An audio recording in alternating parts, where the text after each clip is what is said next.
Hello, everyone. I have something a little bit different for you today. I'm having a chat with the Psychological Cynic, a name which should be familiar to you if you've watched this channel. He has been mentioned here a couple of times, but now you get to talk to the man himself. So, hello, how are you today? I'm doing all right. Just got a new job, so I put all my videos back up. So happy about that. Make out videos, but think about moving away from it. Aside from that, I'm doing pretty good. How about you? I'm alright. I'm concerned how many people heard MGTOW and have instantly closed the window and shouted, "Nope! Not doing that anymore." Hopefully they'll give me a 5 second chance here. I'm not gonna come up and go, talking about women too much as I am. Um, which might surprise a lot of your subscribers. Kind of in defense of social justice. Oh, oh my. Okay. Well, let's see where we can go with this. Then you wish to defend social justice. Okay. No, no, no, no. Let's in defense of social justice, not Oh, okay. to there's a difference in there somewhere. God help me if I don't find it, but there is. All right. Well, let's see what this is. You've had some thoughts on your mind about social justice, and so we're going to try and hash a few of them out today. So let's break into this, shall we? What are your thoughts?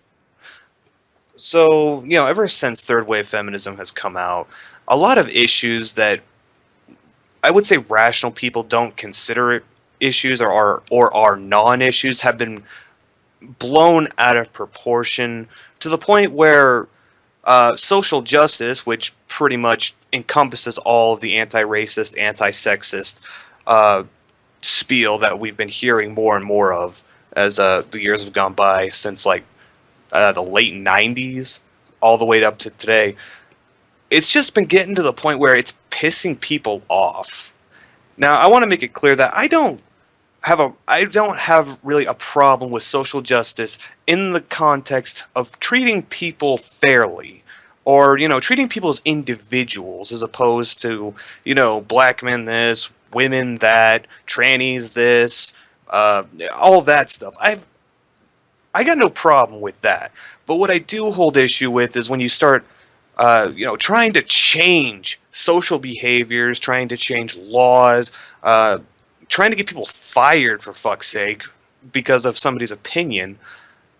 And ever since uh, what is it, Gamergate, when the internet really exploded with social justice, at least from what I've seen, that's when uh, it really caught my eye, and I'm just sitting there thinking about what damage these people are doing to the very concept of social justice itself. Uh, I'm sure you've seen, like, yeah, well, at MGTOW, for example, a lot of men who are now looking at what feminism has done to the world, and instead of wanting to fight it, through political action or activism, men who are just, checking out, just saying, "Fuck this, I'm out." And it goes beyond that. We've seen this with the rise of the alternative right, with people preaching about racism, or not preaching about racism, but white superiority and keep the white race pure. Things that used to really be taboo to talk about, at least from what I've seen, is now becoming more of a let's. I don't like what they're saying, but it's a fuck ton better than what these guys are saying. But I mean, it's one of the things that really irritates me about feminists, especially in the third wave, is the infantilization and doublespeak that feminists have for women.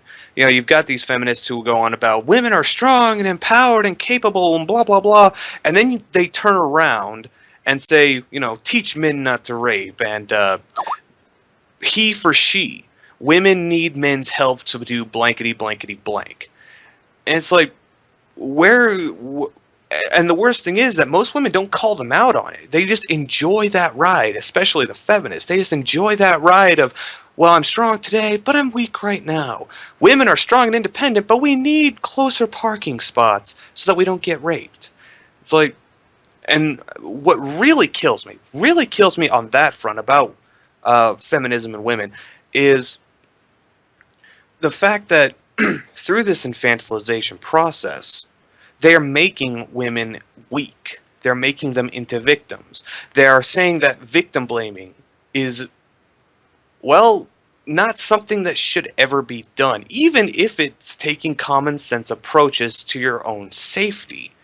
As if the world, and I don't get how they come to this conclusion, as if the world owes women protection, as if the world will give women protection regardless of anything that they do, because this is how the world should work. This is how the world would work if only.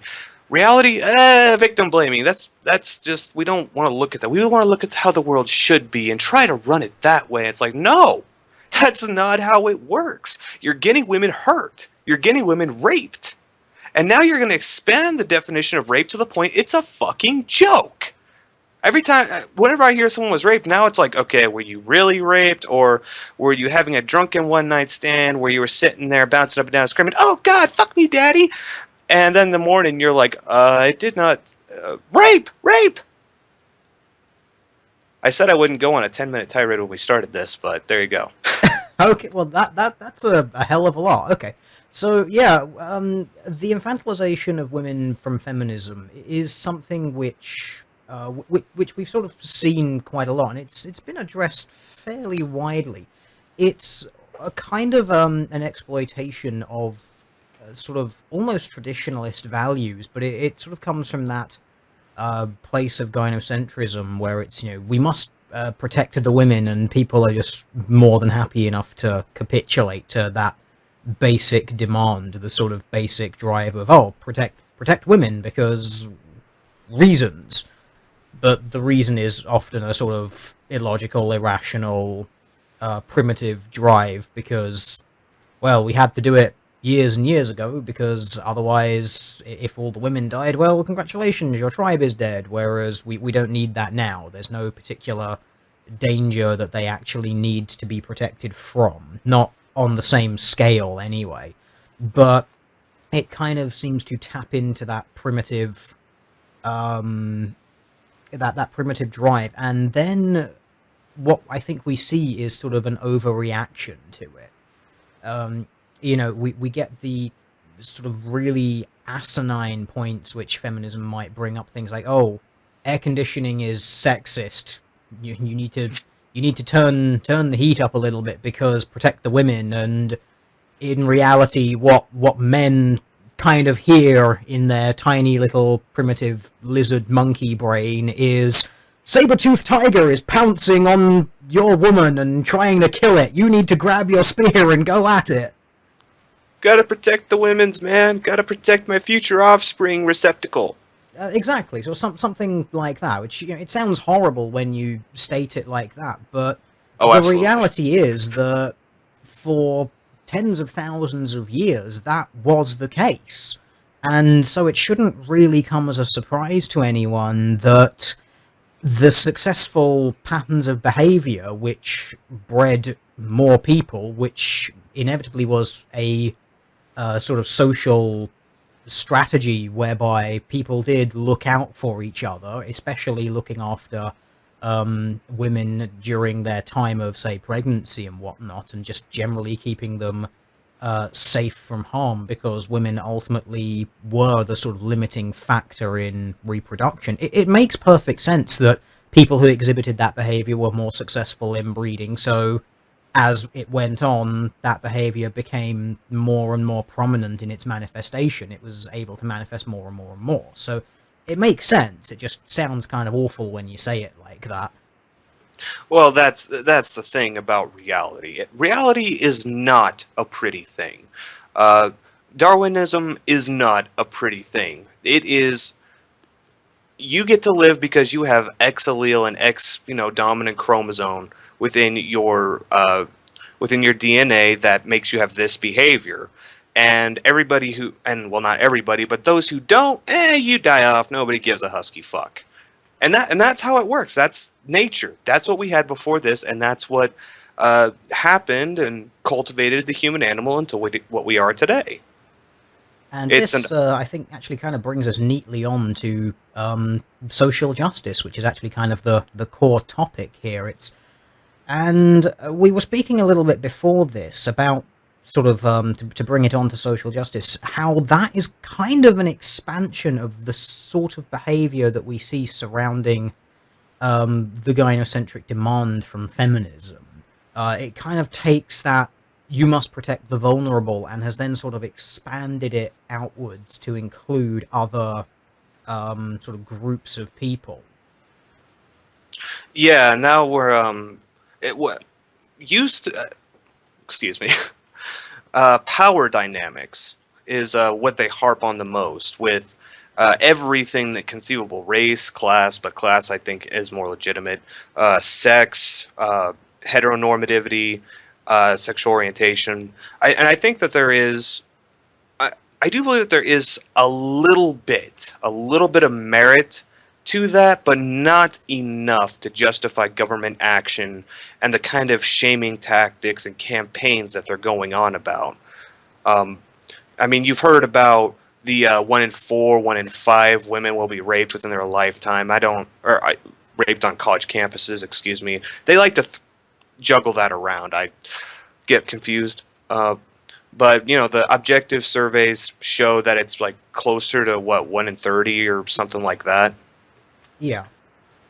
They make the entire issues into hyperbole, or they hyperbolize the issue. Yeah, Screw it. I would say so. They definitely overstate it, or they rely in some cases on some very flexible definitions, or in some cases what they do is they take even in those campus rape studies where they separate the criminal from the non-criminal, like it really depends which survey you look at. Some of them they count actual like rape, forced coerced things and drug facilitated into one category, and then they'll put the sort of things which actually legally aren't rape, things just like sort of drunken sex where they weren't passed out or something like that. They'll put that into a separate category, and then they'll measure them as two different outcomes. And then what they'll do is they'll, in some cases, on the things which are actually sort of hit the legal criterion of rape, there might only be one college which achieved the 1 in 5, and the rest of them might have achieved sort of 1 in 10, 1 in 15, 1 in 20, or something like that. And in some cases, even those sort of legal criterion definitions can be a little bit expanded, and in some cases, we're also relying on a degree of honesty from the people taking the survey. Now, obviously, you kind of have to take people at their word, but you've got to put a bit of a margin of error in for that as well. But they'll still point at that like one example and say, aha, we have one example of this, therefore that's the statistic we'll use. We'll ignore the fact that actually the median between all of the results that meet the legal definition of rape is more like 1 in 15 or 1 in 20, but we'll go with 1 in 5 because that's the worst case we could find. Kind of reminds me of the vaccines causing autism thing. Yeah. Find the worst correlation you can and run with that. I miss the days of being a conspiracy theorist.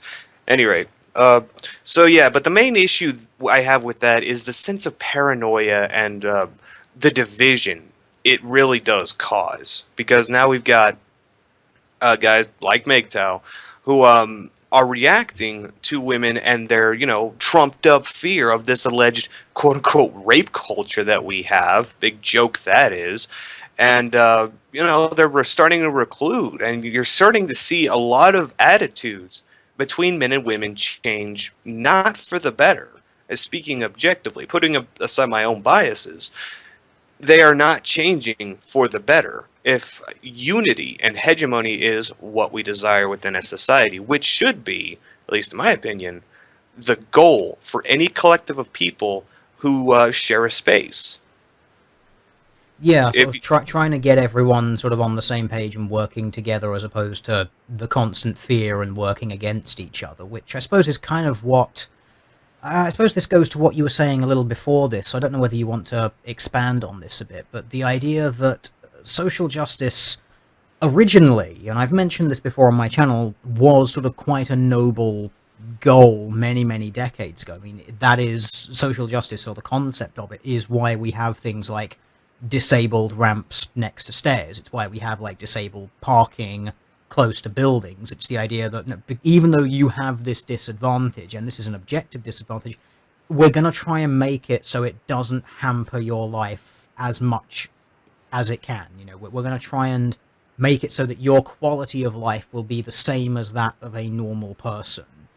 But then what they do is they kind of expand that out to include all sorts of other things, which is basically through a system of inductive reasoning as opposed to deductive reasoning. They kind of look at the pattern and then build the story around that.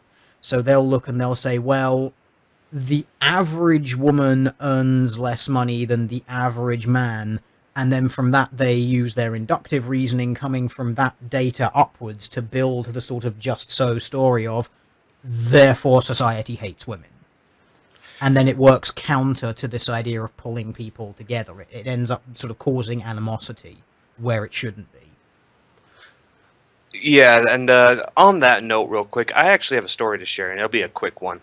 I do not believe in equal pay for equal work.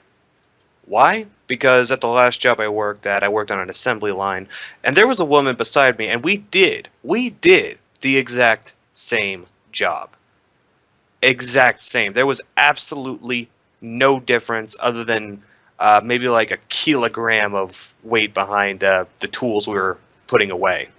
And she earned more money than I did. Exact same work, she earned more money than I did because she was there 2 years longer than I was. And it's these little variables like that that I say justify the pay gap, at least in that sense. Well, actually, in any sense. Well, Of course, they do, because at that point you're not then comparing sort of apples to apples. It's kind of apples to oranges. In some cases, they are then rewarding extra experience, but in some cases, they're just sort of rewarding loyalty almost.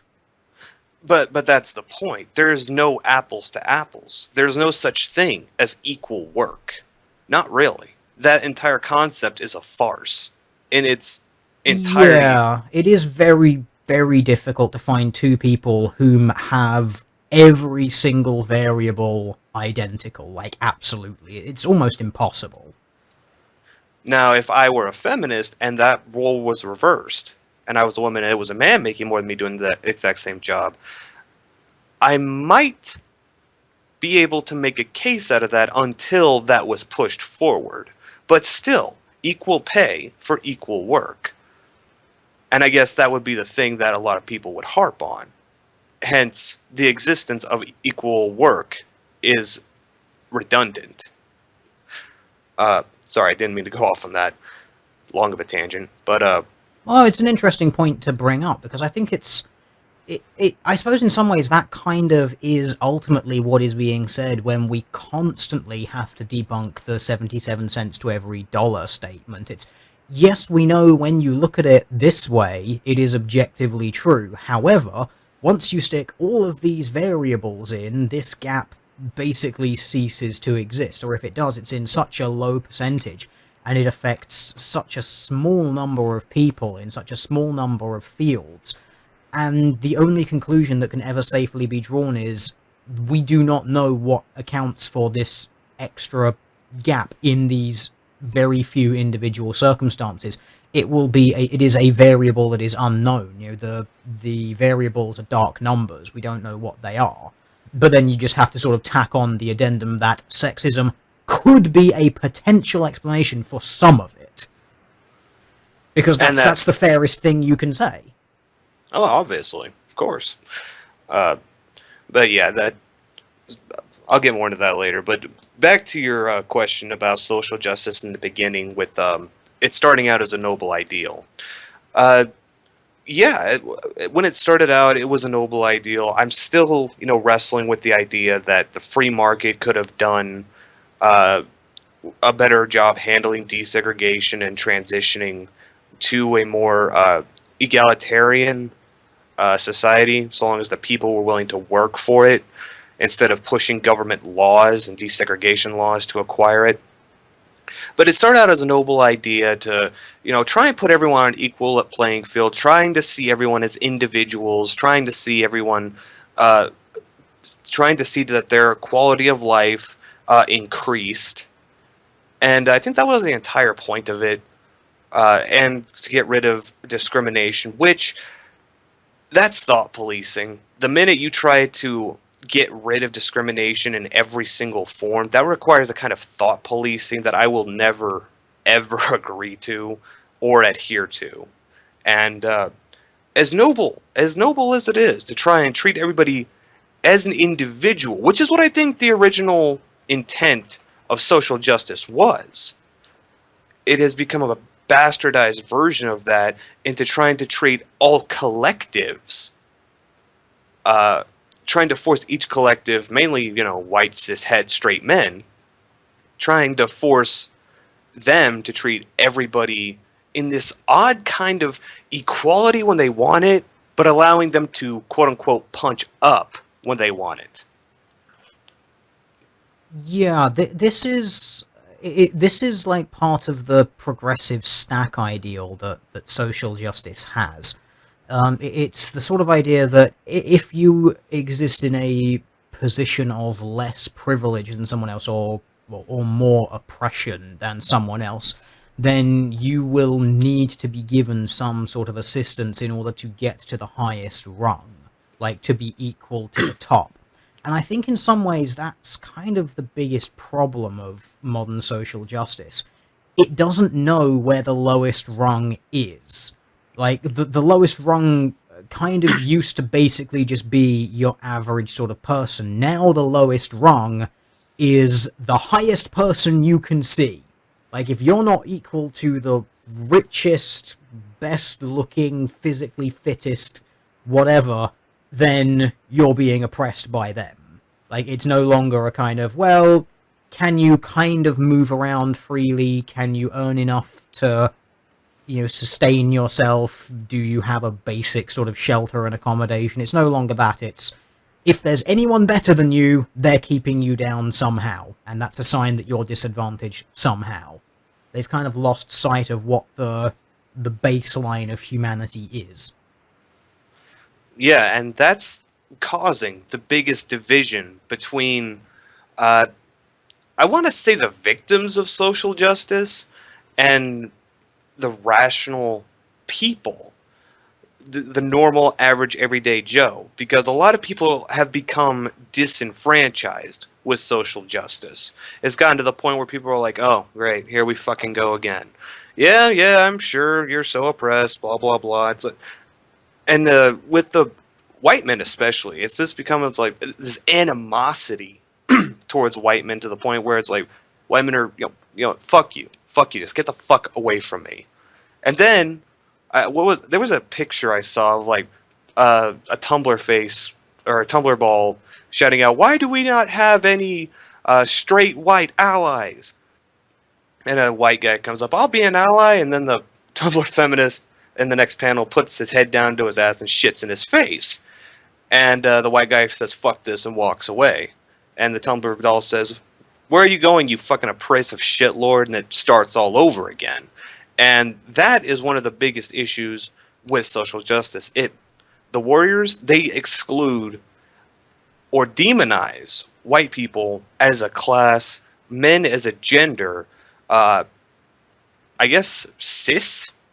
I guess not cis, but I mean they are drawing lines, they are isolating huge portions of the population. And in doing so, they're also casting aspersions and insults. And it's not because people are black or because they're women or Latinos or trans that people are taking exception with social justice warriors.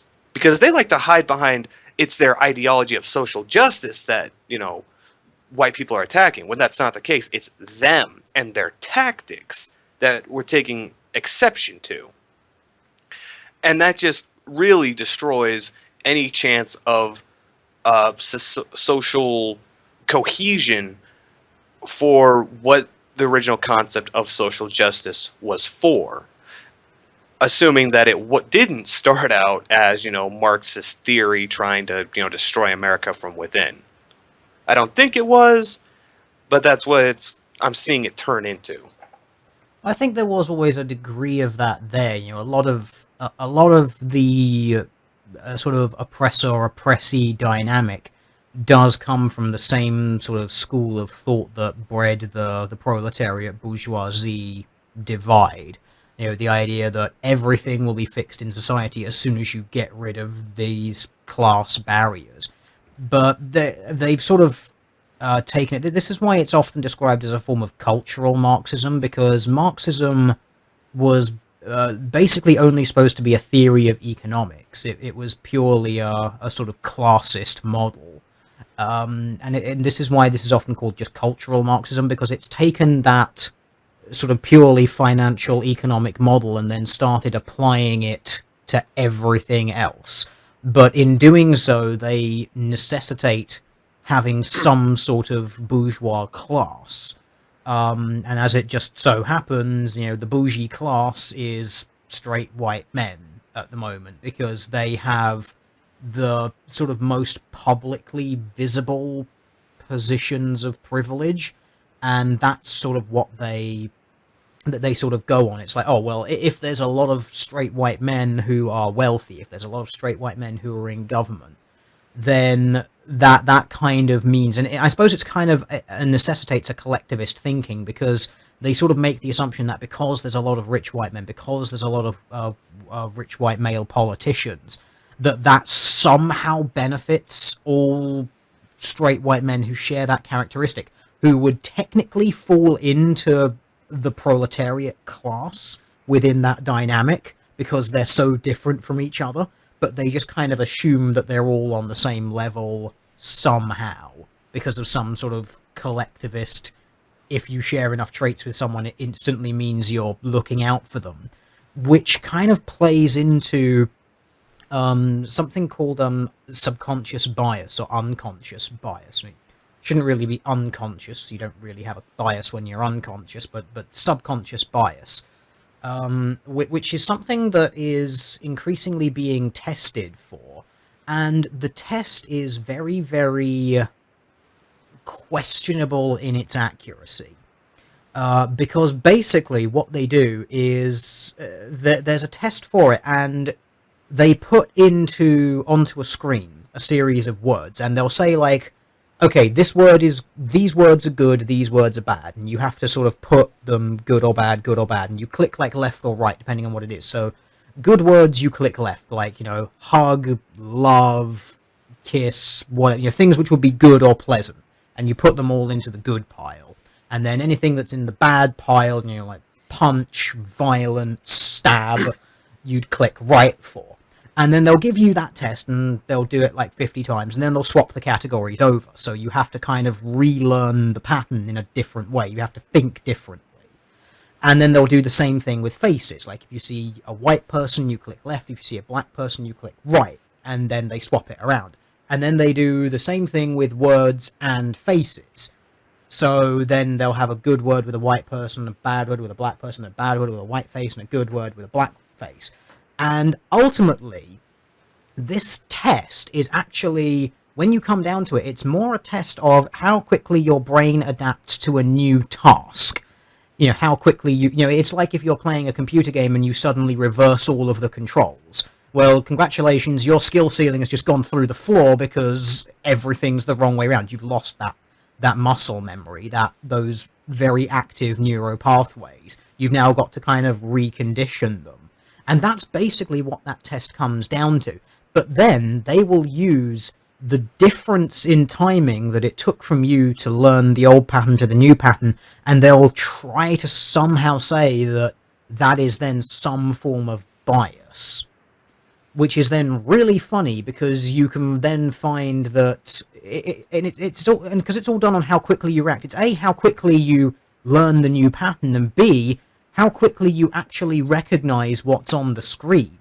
So if you're a slow reader, you might find the longer words take you a split second longer to read than the shorter words. Or, if you're looking at these faces, because the pictures are black and white, you have to pick out the facial features of the people.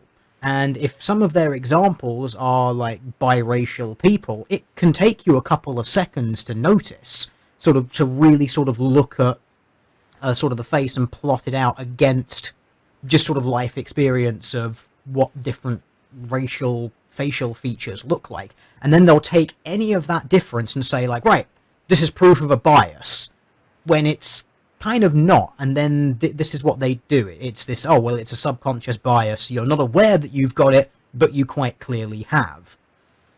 Which is even more hilarious because that same test was used on, this is a bit of a tangent, but I find it funny because it's something I've wanted to actually put a video out about. There was a test and it was done on police officers. And they basically did this test, but with a simulated firearm, and white people and black people acting sort of either in suspicious or aggressive ways. And the unconscious bias test, or the subconscious bias test, showed that police were less likely to shoot black people than white people. Which is very interesting from the social justice narrative. I mean, the actual difference in reaction time was something like 0.017 of a second. But they'll point at differences like that and say, that's proof of racism when the outcome prefers your own group and you're white. But if it goes the opposite way, like, police are actually slower and less likely to shoot black people, and even when the police reported in the interviews afterwards, they consciously said, I'm more wary of doing anything like that to a black person because I know my face and my name will be in every single newspaper coast to coast within about an hour. Which I just found funny. I have not heard of that story, but I really want to see it now. Wow.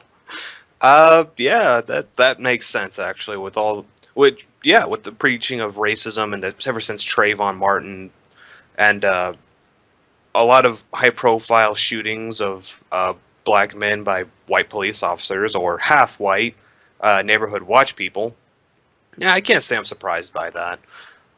Now, is it a good thing? I'm going to say yes, because I'd rather judge and jury rather than, carried by six. But by the same token, if, police officers doing something and it's a legitimate arrest and the guy turns around and socks him in the face, that 1.7 seconds, fire. Sorry. Yeah, well, that 1.7 seconds, I mean, if you're in a firearms fight, you've got a gun, they've got a gun. That is the difference between them killing you or you killing them, in some cases, so... Yeah, I should have said socked him in the face and then went for his own gun. Yeah. So that it makes a difference, but that's the kind of like unconscious bias thing that they put up in this this progressive stack of theirs, which is why we see this idea that if you're a straight white heterosexual man, you're sort of the top of the top, and everything else is below you. But then you start getting into really, really weird parts of it, which is where they sort of have, like, cis homosexual men, where it's like, you're homosexual, but you're completely comfortable with who you are? Well, you're more privileged than a homosexual man who doesn't quite feel entirely comfortable with who he is because, I don't know, maybe he lives in a super religious household or something. And that's actually leading into something that really irritates me. The Victim Olympics. Yes. The Victim Olympics has been something that really irritates me especially between feminists and MRAs and MGTOW, because that's where the conversation always goes. Stop me if you've ever heard somebody make a valid or non-valid point, followed up with the other person saying, yeah, well, men or women blank. And they just try to one-up each other. And it's just like, I don't understand the mentality that leads to wanting to participate in this battle of who's the biggest victim. But then again, I'm a person who's ashamed when he's a victim of something. Because my mindset is, if I'm a victim, that's exposure of my own incompetence in protecting myself. And I guess that might just be a quote-unquote male trait. A toxically masculine trait, a feminist would call it. Right, yeah. And it's like that people relish, they bathe, they radiate in their victimhood. It's like, victimhood is a virtue. It's almost like victimhood is a virtue. The more victimized you are, the better of a person you are. Yeah, I can see where that sort of really comes into it. That it is because victimhood has become a currency. Basically, it is because of this progressive stack. It's if you are below someone, you can cry oppression, and then for some reason, even though that person is oppressing you, they must cease oppressing you or something, or help you. Yeah, yeah, and it's like you've got there's this entitlement to sympathy and pity, and they confuse it for respect. I made a video about this a while ago, and it becomes more true the more I look at it. It's almost as if these people believe that pity and compassion and sympathy equates to respect, like they're just owed it. It's like, no, you're not owed respect because you failed to protect yourself. And that's, at least to me, what victimhood is. Now, granted, there are some instances where you're not going to be able to protect yourself. You know, getting stabbed in the back while you're not looking, getting, framed and not having, high-tech security cameras to prove that you were framed, blah, blah, blah. But there is a level of self-preservation that I look for and a level of common sense that I look for in a person's actions before I decide whether they're worthy of, my pity. As sad as that is, there is a certain level of expectation that I have on people in their own protection and preservation that has to be demonstrated. Otherwise, it's well, what the hell did you expect to have happen? So you want people to have some degree of competence or some degree of actually trying to help themselves first. Absolutely. Doesn't seem entirely unreasonable to me. That's pretty much my view on it. It's like, well, other people can help you, that's fine, but are you doing anything to help yourself at all? And in some cases, a lot of these people aren't. And that's where it really kills a lot of things because the entire concept of victim blaming comes into effect. As soon as you ask the person, did they do anything for themselves? Whoop, victim blaming. Why are you blaming the victim? Because it's their life. This is their livelihood that's being contested or threatened. You're not going to have somebody around to help you out all the time. Society's not looking out for you. I mean, it says it does, but let's be real here. It's not. I do think that people in society do try to look out for one another, but it's not going to be the case at all times. It's a sad fact. Yeah, people are ultimately quite selfish. I mean, obviously, we're all prone to acts of altruism, but ultimately, people do have to sort of look out for themselves. And I suppose this idea kind of brings us on to again something which we were talking about before this. When really did all of these things cluster together? And you've suggested that it's all kind of come out of third wave feminism and how that's kind of overtaken a lot of the other sort of equality groups that the sort of intersectional theory has kind of picked in the gay rights movements and dragged in the civil rights movement and whatnot. Yeah, I think it's around third wave feminism that it really became more about equal outcome. That was a necessity. That they're pointing to the top executive businessmen and saying, see, only men, only white, blah blah blah, as opposed to like what with first wave feminism is about voting and women's suffrage, a few other issues. Second wave feminism is about abortion and a few other issues there. Third wave feminism's issues is it's unsatiable, um, and it did eat the other movements for like anti-racism, transphobia. I don't think that's the correct term for it, but yeah, all those other equality movements, and it's focused not on individuals being equal, but groups being equal. Uh, when I looked into second wave feminism, that's when it became rather militant and so on and so forth. But it's become most vocal, and I guess that's due in part thanks to the internet. With the third wave feminism, uh, especially from like the late '90s or mid 2000s up until today, when feminists got real political power. And they're influencing politicians to cater more to feminist ideology. You got the He for She campaign on freaking national television, and then you got Zoe Quinn and fucking Anita Sarkeesian talking to the UN. Fucking oppressed there. My God, I couldn't do that if I wanted to. Uh, but yeah, I'd put it about that timeline would be between the late '90s, early 2000s up until today, when they really started intersectionality really hardcore, and then just tried to devour all of these equality movements into one social justice clusterfuck. And we're seeing the results of what happens there with, black feminism, as you were saying earlier, black feminism, white feminism, gay feminism, and all that great stuff.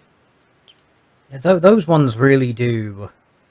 Oh, that is just the epitome of the intersectional theory, though. It's we need to have a different kind of feminism for all these different kinds of people because all of their life experience is different, and that's something which I don't like, and I think it's something which a lot of people take issue with in social justice. It's the assumption that because you have an identity, you therefore must experience something like that, and it's actually something which I find really, really weird because so many people who support social justice or support this intersectional feminism, they tend to be very much against the idea of sort of any kind of biological basis or influence for behavior.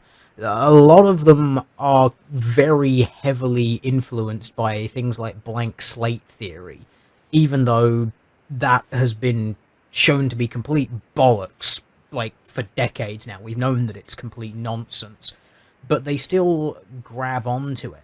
And I find it really weird that they can hold on to that and yet simultaneously have in their minds the idea that all people of, say, a certain ethnic heritage or of a certain gendered heritage or something like that must necessarily all experience the world or their particular society in the same way, which is really, really weird to me because it's basically saying, like, ultra rich black guy is experiencing the world in the exact same way as poor ass ghetto gangbanger in Harlem. It's no, they're not. They are living two very different lives. You could not swap these people around in any way.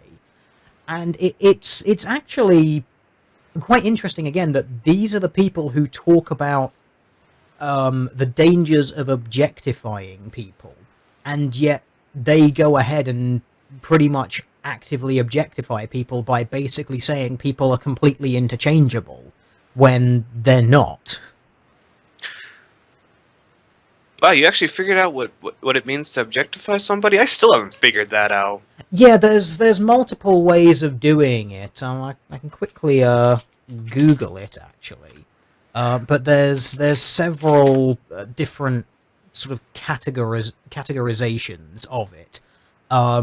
So there's instrumentality, which is treating a person as if they are a tool with no sense of them as a person. Denial of autonomy, treating someone as if they lack any sort of self-determination, which is very much what social justice does. It's you need to be helped because you can't help yourself.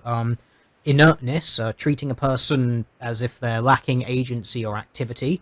Fungibility, treating a person as interchangeable with others. Violability, treating a person as lacking in boundaries or integrity. Ownership, treating a person as if they can be owned, bought, or sold. And denial of subjectivity, treating a person as if there is no need for concern for their experiences or feelings, which, again, kind of falls into, if you're treating everyone as if they're a collective, you're doing at least 3 of those. Yeah, they'll deny that up and down. They'll say you made that up. Oh, of course, but this is actually a theory from Martha Nussbauer, who was actually feminist as far as I'm aware, or something. I think she either falls into that or into a kind of Marxist view, which kind of goes along a similar thing. Let's actually see if she is a feminist. Would I be surprised if she is? Philosopher, law professor. Yep, she has a particular interest in ancient Greek, Roman philosophy, political philosophy, feminism. Surprise, surprise. So that is objectification according to a feminist scholar. So So, yeah, so basically anyone and everyone is objectifying somebody in some way, shape, or form. I mean, because let's be honest, employers, you're as useful as the next guy unless your skill set is highly specialized. Yeah, that's an objectification, and you know what? As long as it gets me money, cool. Because by the same token, I'm using my employer for money. I'm giving him my time and labor for the money that he gives me. So I can't really say I'm against the concept of objectification in that sense. But slavery, which is ownership or denial of subjectivity, uh, uh, anything that aggresses or restricts me or other people, that I take exception with. But the entire concept of objectification, I don't take issue with. It's kind of like how you made that video a while ago talking about the social construct fallacy. Just saying the word it's a social, or saying the words social construct as if that's an argument is ridiculous, because let's face it, a lot of what we do when we talk to other people or interact with them, there's social constructs. Doesn't make them inherently wrong, just like objectification. If it's voluntary, I don't see what's the problem with objectification. well, the point of objectification is that it's supposed to, depending on how it manifests, it can basically be symptoms of sociopathy or psychopathy. But in a point where you're willingly being objectified by someone, you're still doing that out of self-determination. That person doesn't. The person that you are sort of allowing to objectify you is actually incapable of doing so because you're making the choice to fulfill that role to them. So it prevents it from actually being a form of objectification. But that's why I think they're so big into trying to stick the label objectification on something, because it is a sort of a potential sign of sociopathy, which is kind of sort of a big deal for them. As So for the idea that it's like, oh, it's a social construct, that's the we can change anything idea. It's kind of a repackaged human divine almost. It's the, well, if people being poor is a construct of society, which it technically is, because money money, is, yeah, I mean, fiat currency is, it has value because we all agree that it has value. right? Technically, it represents gold or amount of some sort of precious commodity. It doesn't actually anymore, but that's originally its purpose. So if that's the case, then we should have no problem just changing it. Oh, just throw all your money away because it technically means nothing, but in reality it does. It's a kind of grand delusion, but just because something is a social construct like that, that doesn't mean that it can be sort of immediately changed.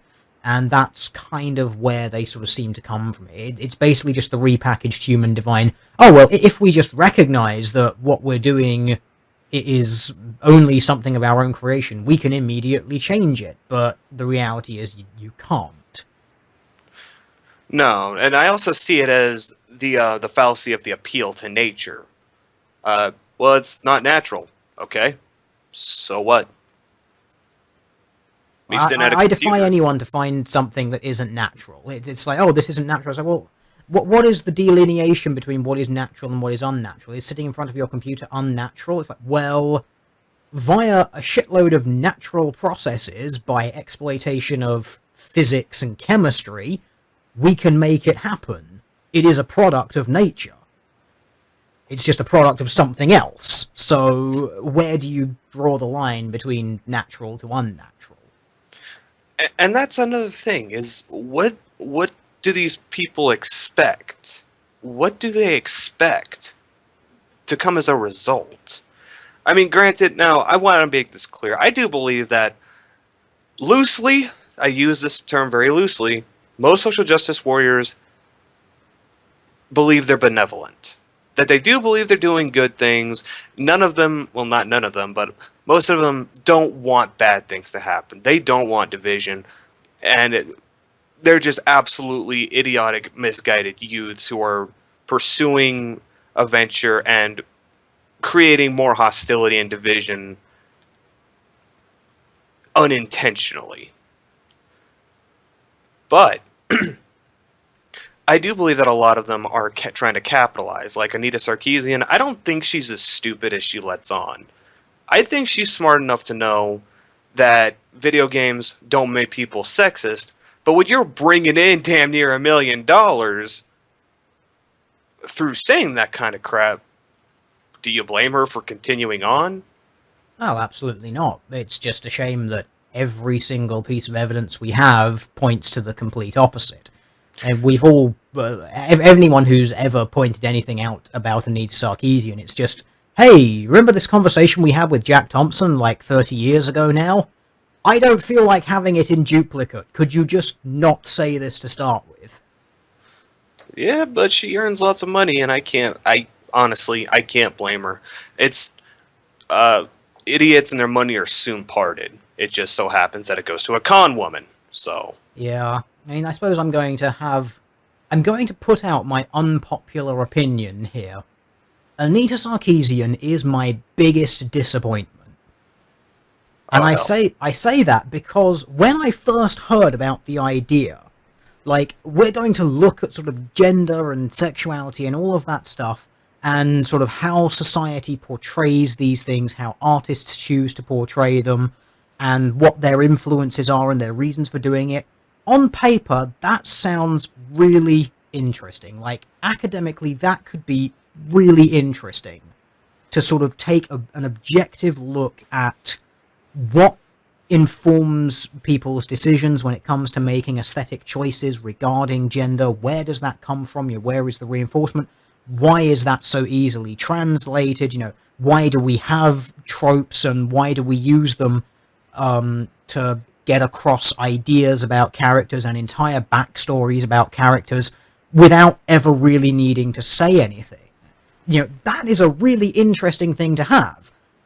And then she came out with what she was doing, which is basically just, hey, gender politics, and everything is sexist, everything is racist, everything is homophobic.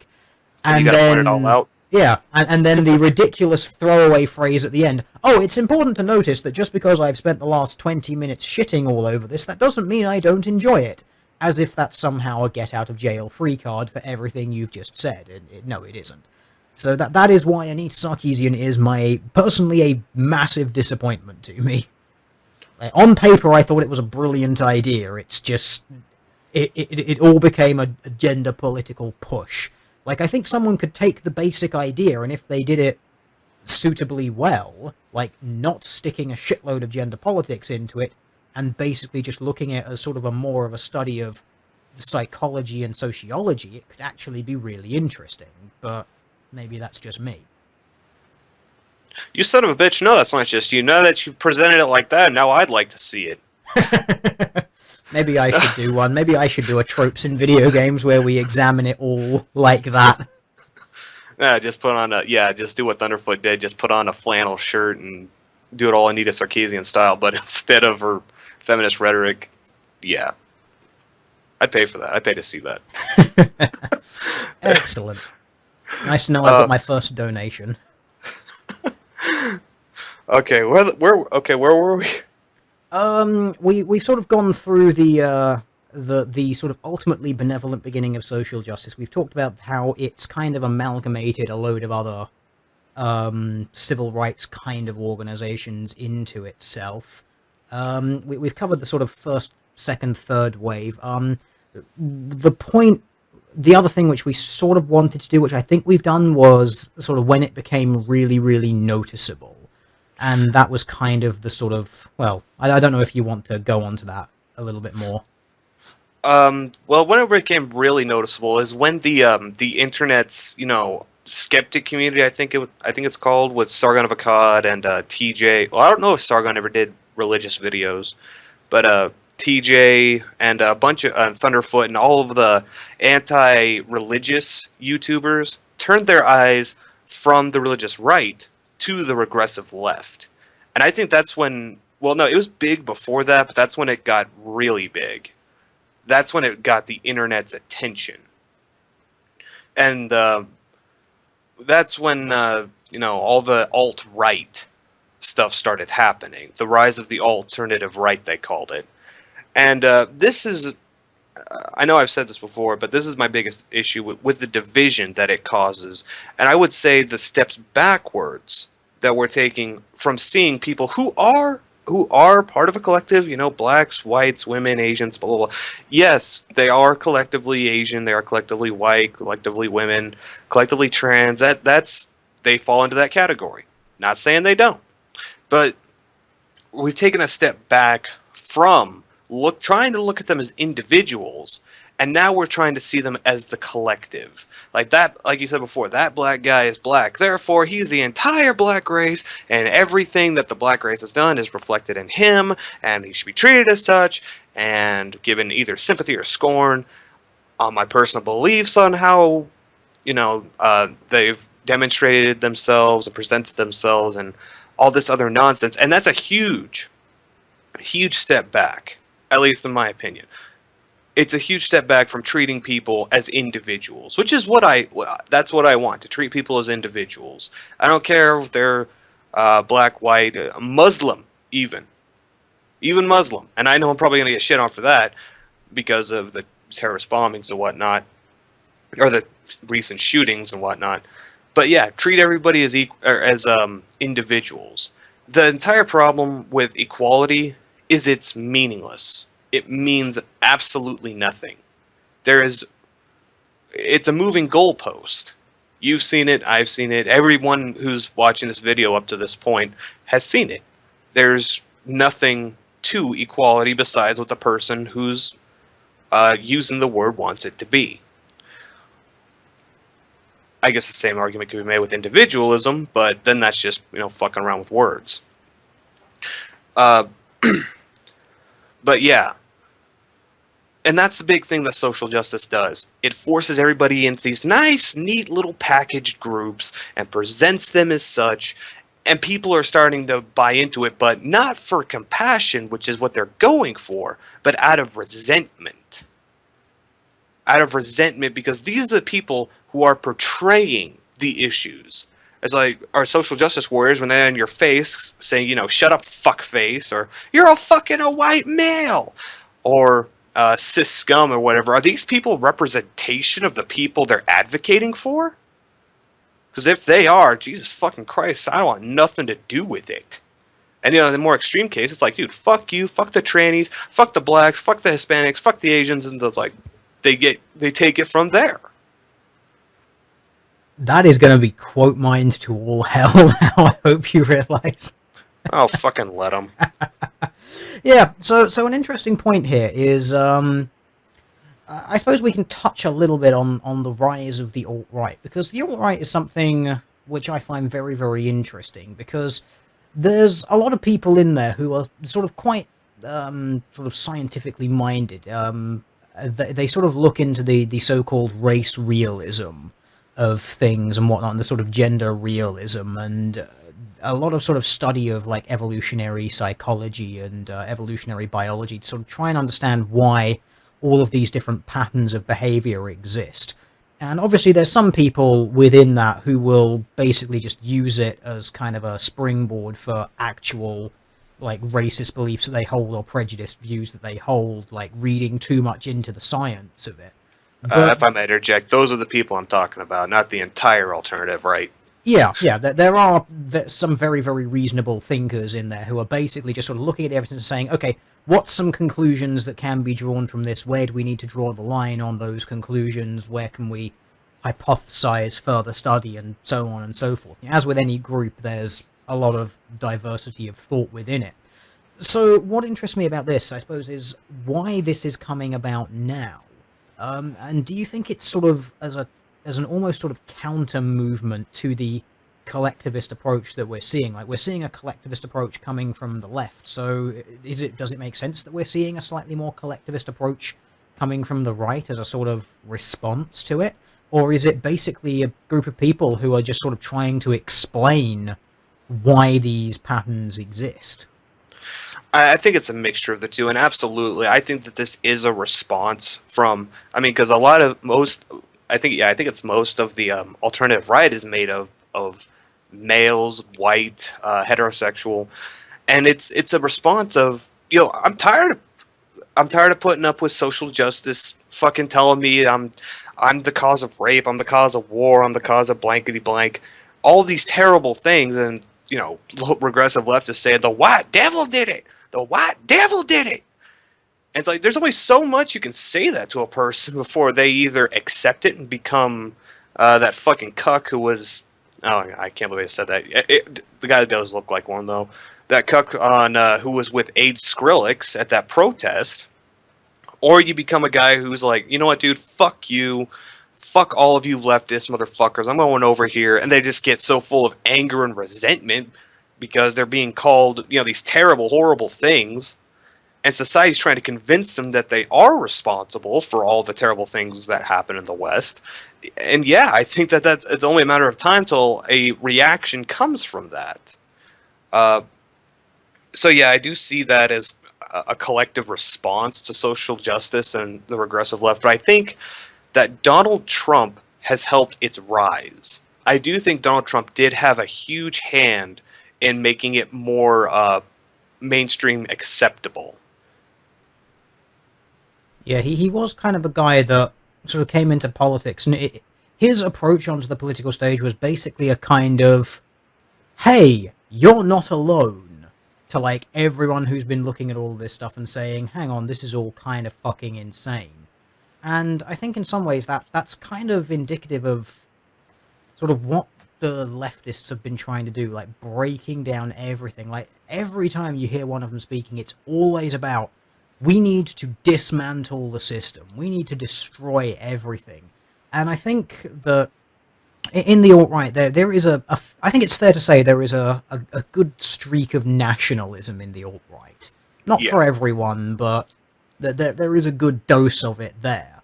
And I think in some ways that, again, is kind of a sort of almost a logical response to it, because these are people who sort of say, well, no, we do have a heritage, and that heritage is not ours to throw away. That was the heritage of our, fathers and mothers and their parents, and it's not ours to destroy. It's ours to build upon.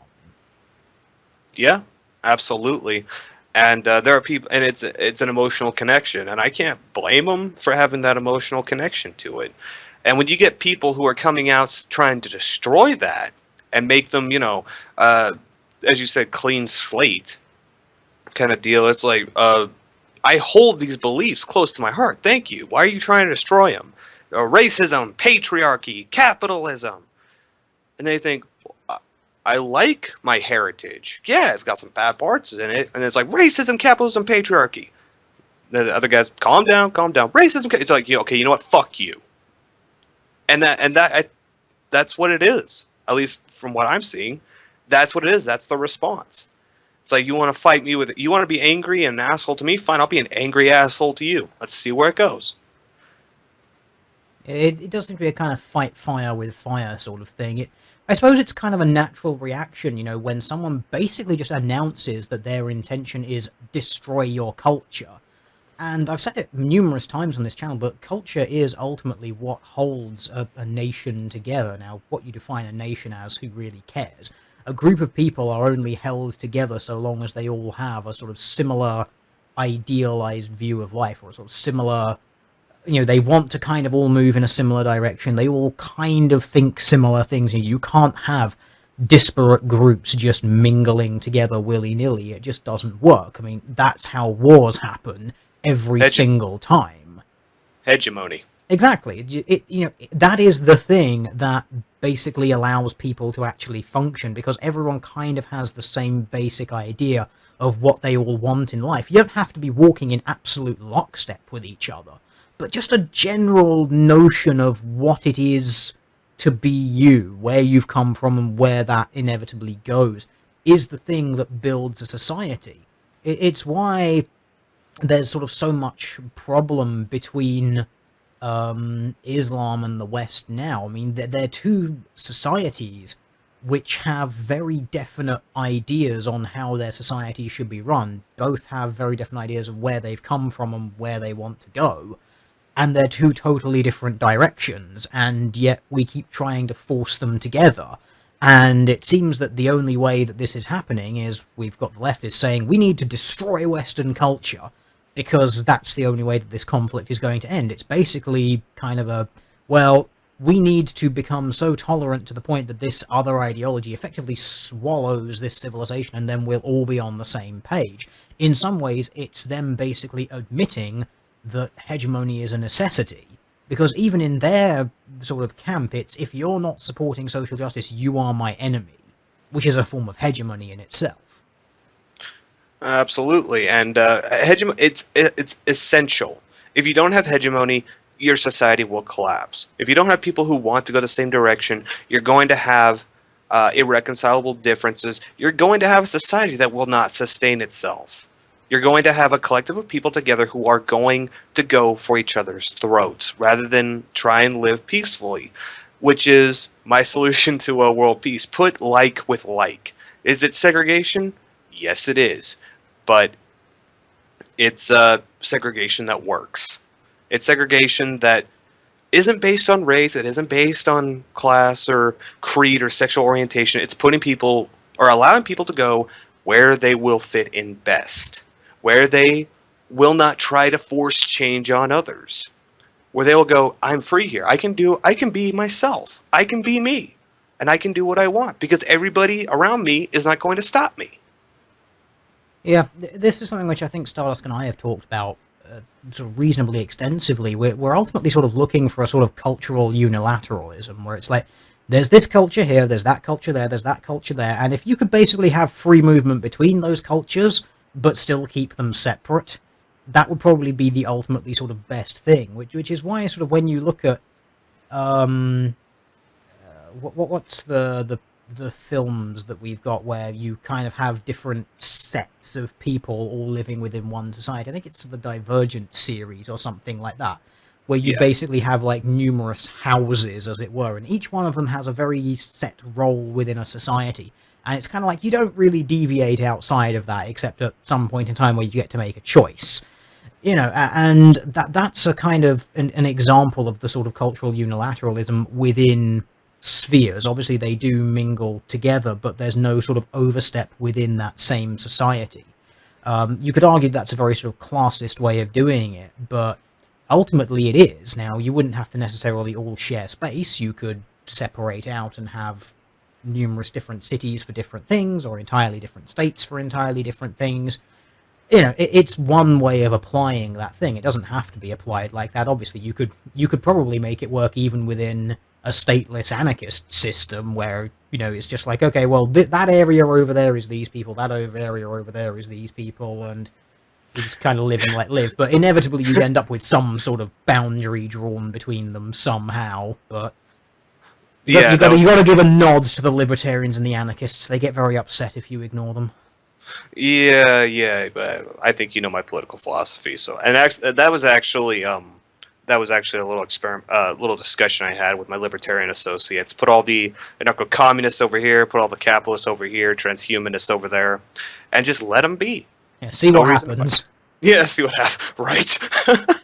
But which society will actually perpetuate itself? I mean, actually, Stardust SI and I are gonna, let's try and say that again. Stardust CS and I are gonna have a kind of chat about this, like if we set up a fictional state of Wonka Donka, and could we actually ever convince a state to do that, and let us actually try a sort of model society testing out all of these different things in any given way and how it could potentially work.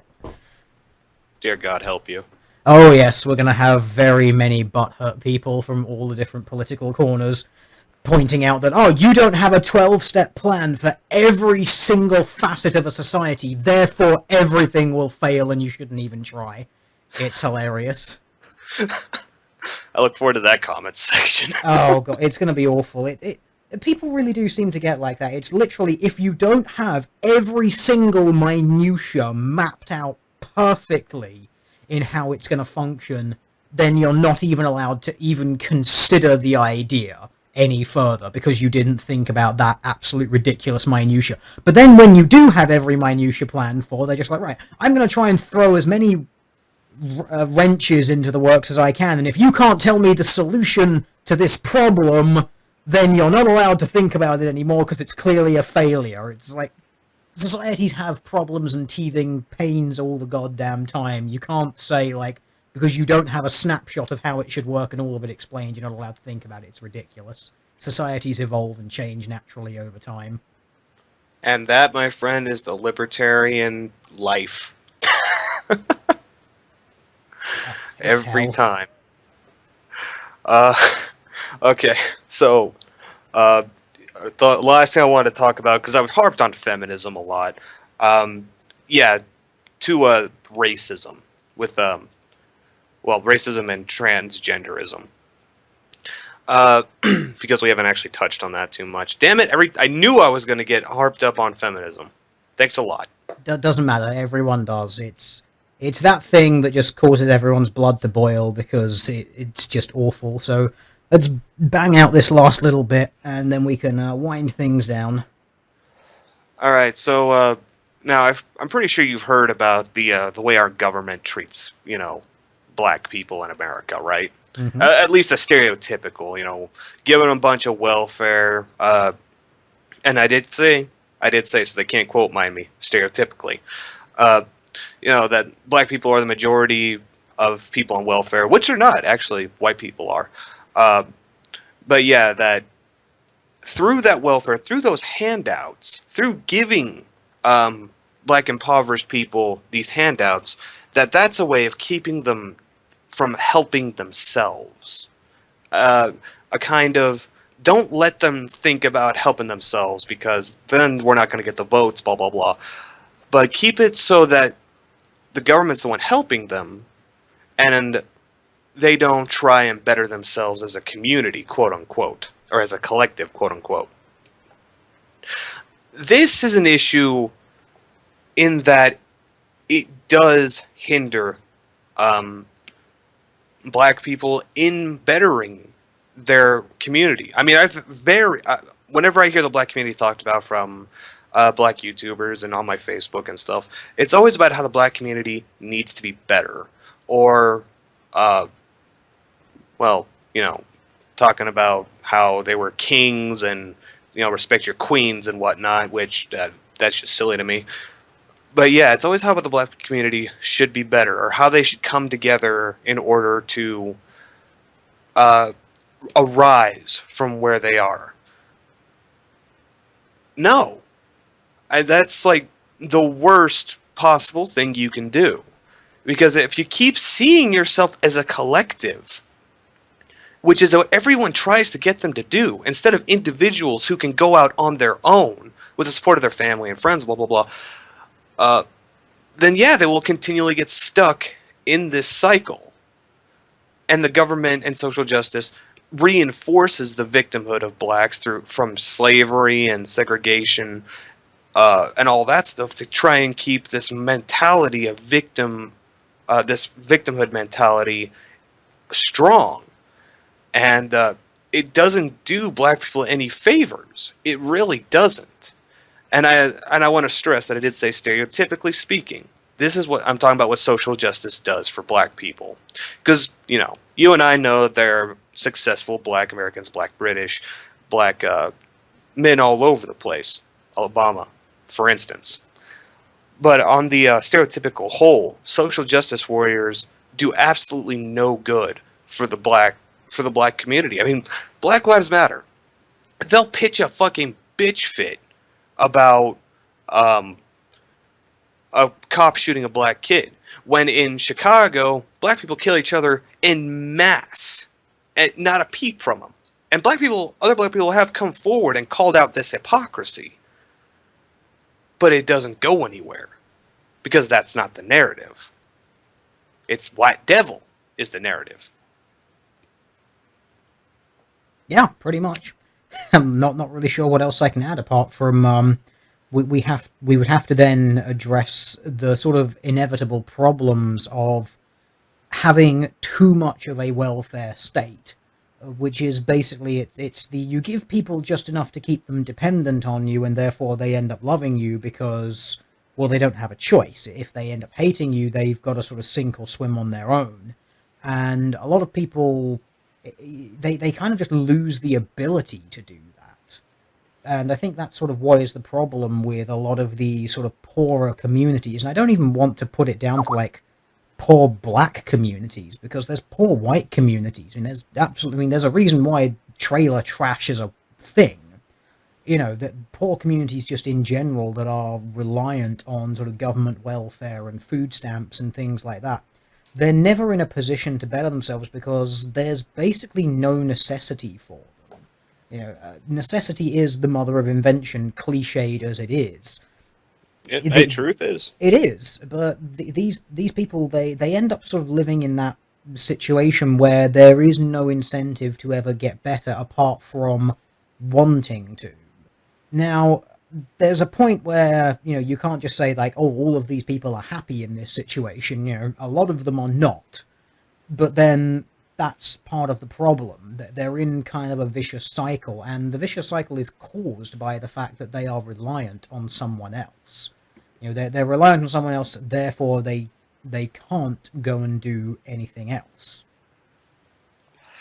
Absolutely, and that's the real bitch of it. You've heard of the economic income paradox, I think it's called, where the people of the lowest means have the most children, while those of the highest means have The the lowest least, yeah. amount. Yeah, I think that's really the crux of that, because lowest means are born in the poorest communities, and that's where the majority of black children are born, and then they're kind of stuck there. And yeah, it's whoever killed Martin Luther King is a bitch. Okay. Would you would you care to elaborate on the sentence "Martin Luther King was a bitch" a little I bit? said whoever killed Martin Luther King is a Oh, right, bitch. I thought you said Martin Luther King was a bitch. I was like, would you like to explain that statement a little bit? No. I mean, I know a lot of people are going to come out like, oh, Martin Luther King did a lot of bad shit, but you can't deny the great things that Martin Luther King did for the black community. No, He did. undeniably one of the greatest civil rights advocates we've ever seen. And I do believe that if he had lived, I think the black people of today would be a lot better off. I really do. And it really does make me sad. Well, would he even have a platform these days? Because we see social justice warriors basically saying that Martin Luther King got it wrong. He was transphobic and a bigot because he didn't talk about transsexuals needing to have equal rights and all of that sort of stuff. That was before his time. That sort of stuff really didn't exist. It wasn't sort of mainstream consciousness, and frankly, at the time, black people were objectively being legally discriminated against, whereas trans people, and not so much. If you were able to pass as whichever gender you had chosen to be, then chances are you didn't really have any problems. Yeah. Yeah, and it just irritates me because if you would have lived, I see so much potential. I see maybe not the absolute end of racism, but I did see it really. I saw the KKK and all those racial organizations taking a huge hit. They were losing the ideological battle. They were. And I think they still are. But I think it would have been a more decisive and fruitful victory if he had lived. One can only hypothesize, unfortunately. Unfortunately. Uh, but yeah, it's this constant infantilization of black people to the point of, oh, you're oppressed little victims.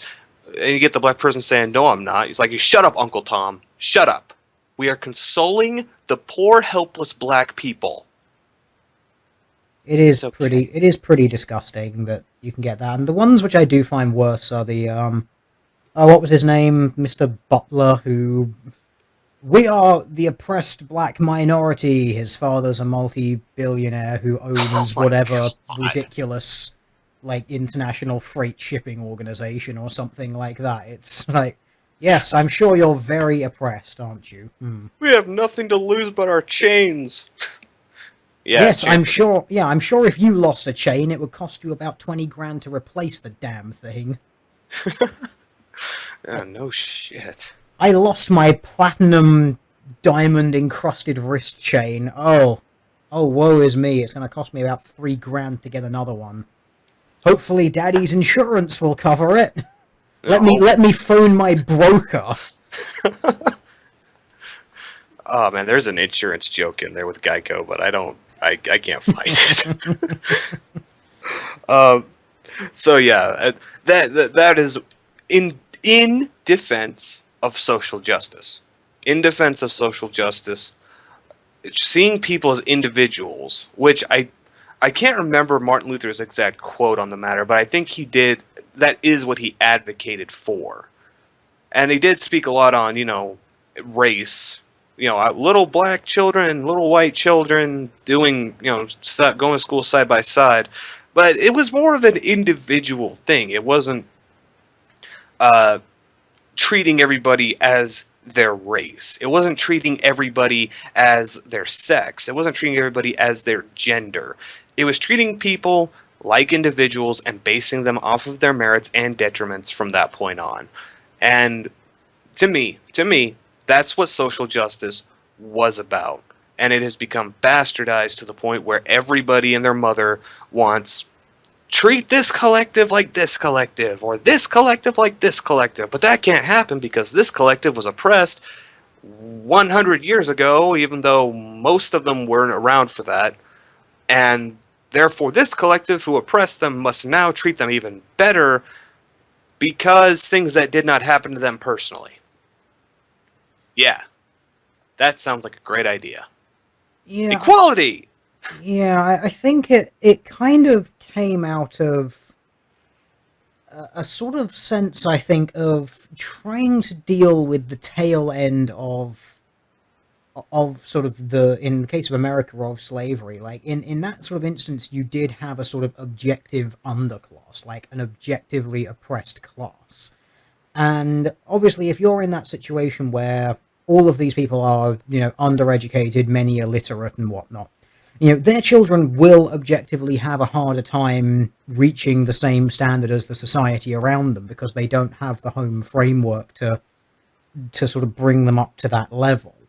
And the point I think of the affirmative action idea from them was to sort of try and negate that, but then they kind of ignore the fact that over a number of generations, balance will be reached anyway. And now they're sort of treating the modern black community as if they are all like children of slaves, which they're not. They're grandchildren, great grandchildren, great great grandchildren. You know, this is why so many of them are just doing well. Obviously, yeah, you do still have poor people within that community. Of course, you do, but they're sort of trying to say like, well, the poor who are in that, it's still as a result of slavery because they're still down here because of that. It's not just because they're too crap to actually do any better. And I want to address that. I want to make it clear one thing. You can't force equality. You can't force what happened in America with the slavery and the desegregation and seeing blacks as lesser. It happened. You can't stop it from happening. You can't make it not happen. Those how the difference in treatment, it's going to continue to happen all throughout the 60s or the 30s, 40s, 50s, 60s. That happened. Excuse me. And it will kind of continue to happen.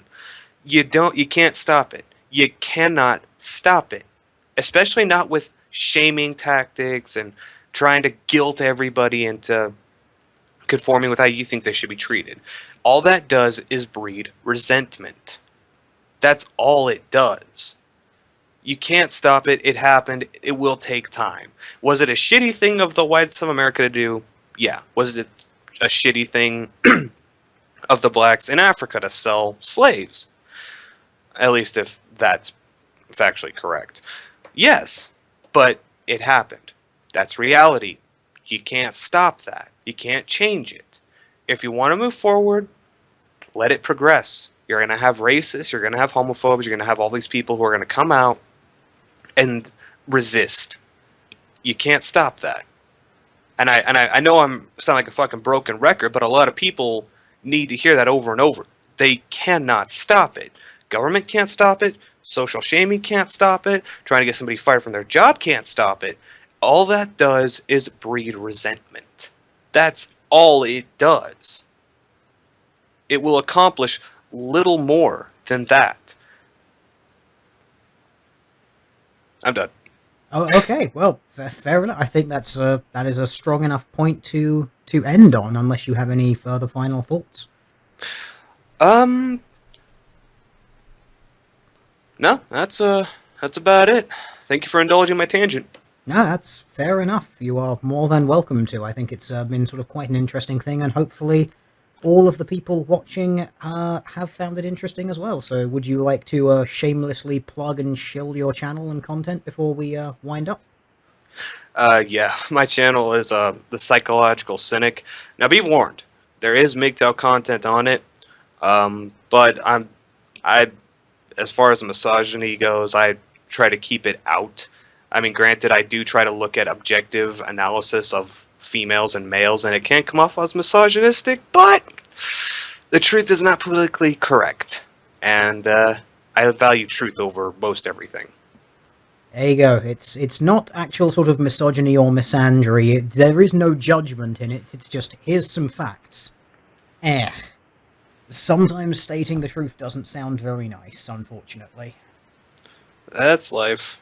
Indeed it is. So thank you very much for joining me, and thank you all for watching. Hopefully you have enjoyed it. Thank you all, and I will see you all in the not too distant future.